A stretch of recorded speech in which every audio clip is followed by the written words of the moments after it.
there's still an element of unknown for the next couple of months while they're in transition mode. There's elements of confusion around a lot of his policies and a lot of his rhetoric coming into the election, and what does that actually mean?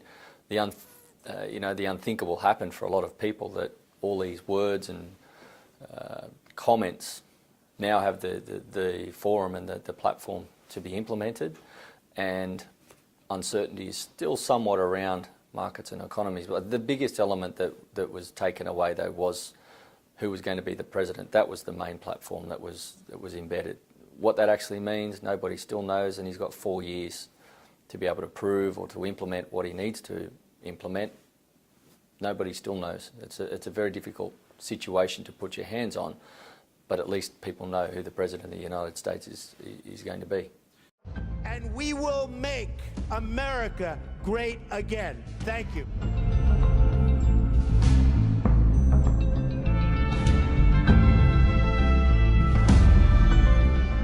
People forgot or weren't paying attention to that voice there that's very strong and very powerful in Australia and the US, New Zealand. We've all got the UK, we've all got very similar demographics, post-war baby boomer populations and Gen Xers, all of the machinery. That's the nuts and bolts, the lifeblood of the economy, and it's important for them. They want to own a house, they want to be able to provide for their children, they want to have a lifestyle that their countries should be able to provide them with. And they've been forgotten, or they feel as though they've been forgotten. And turning the attention here domestically to those important issues builds that connection from with the Prime Minister to the voting public. You know, they're probably weary of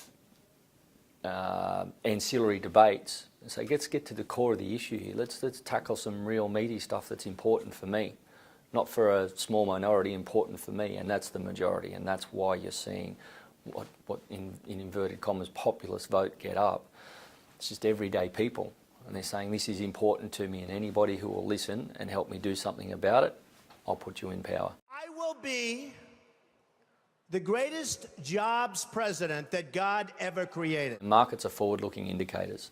They've looked through that election result, they've looked at the rhetoric, and they say that's expansionary for the US economy. He's talking about infrastructure spending, you know, more government spending, it'll blow the deficit out, which is not a problem, and blow debt out, but as long as that's on productive infrastructure, like they're crumbling infrastructure, public assets, put the money back in.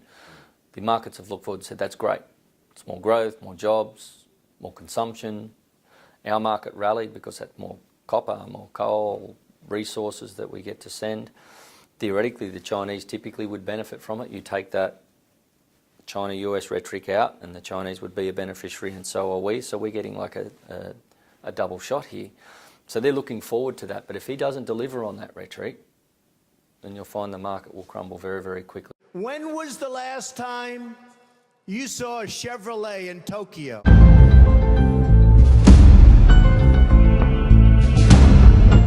Any trade war between the US, Japan and China, or any area that the US has said, well, hang on, you've taken our jobs away, you've used, or you've taken manufacturing away, you've sapped away at the lifeblood.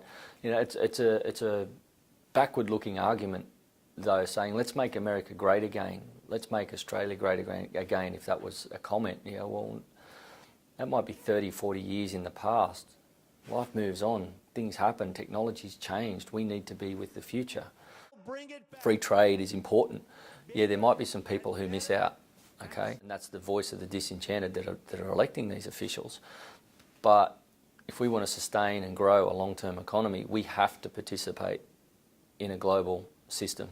We just have to.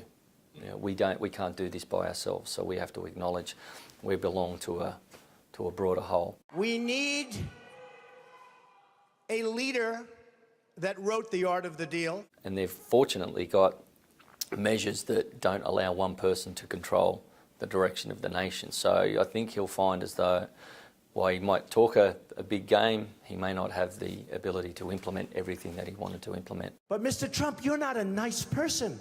We don't need nice. That's true, but actually I am.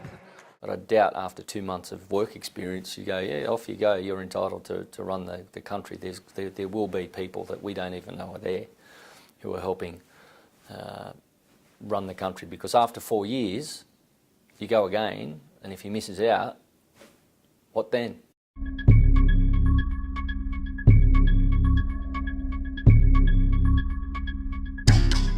I think if the money stays there, you know, if they've got a corporate tax rate that fosters growth and it fosters people keeping their money in their country, it will trickle down eventually.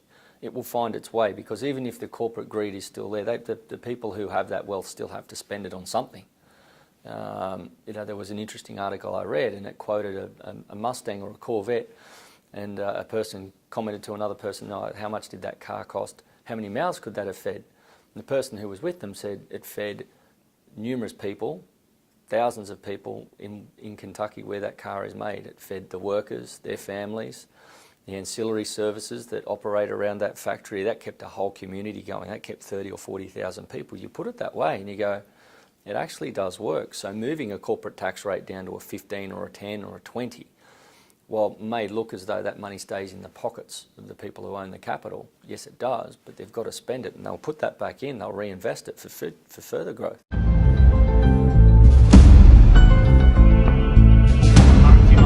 If they don't see that pullback in some capacity. Looking for sources of that information, accurate and reliable information. The trusted news sources got it wrong. They go, well, who? Probably proves nobody knows, which is theoretically with markets, no one really knows. You can formulate and postulate where you believe things will go based on what you see, but ultimately nobody has a clue overall of everything that could possibly happen. So that's why you don't have all your eggs in one basket. You diversify, because your hypothesis may not work out and you lose some capital, but you've got protection mechanisms over here with other investments that are doing well, or have got cash in the bank. You just diversify. You don't have everything all on black, is what we would say. So, you know, it's probably a trend going forward that those news commentaries may not always be correct, which we've said anyway. They're there to sell newspapers or to get eyeballs watching a TV. People may have to form and find more reliable sources of information.